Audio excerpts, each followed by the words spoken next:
All right, we're gonna pretend I am an atom's nucleus and that these textbooks represent protons and neutrons.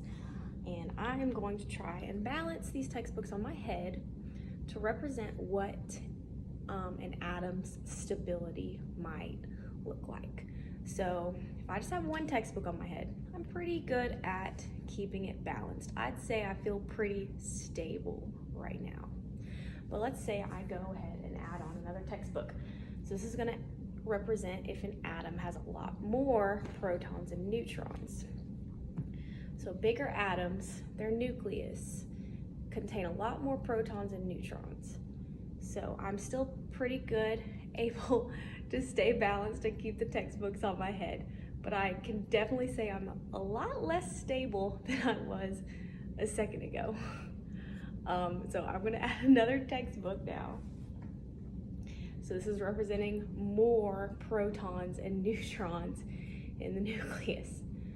And I'm once again gonna try to balance these there. So this is definitely a lot more difficult to hold on to all these protons and neutrons. I'm a lot less stable than I was before, but I'm still pretty good at keeping hold of those textbooks. All right, I have one more. Let's see if I can do it. I have one more textbook, which means we're adding more and more protons and neutrons to the nucleus. This is giving me a headache.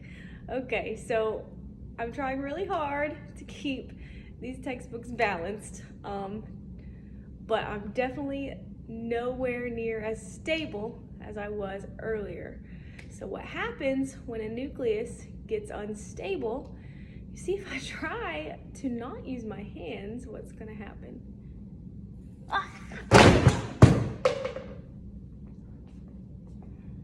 That's what happens to atoms too. So their nucleus can't hold on to all those protons and neutrons. It's just too unstable. So what happens is it gets rid of some of them.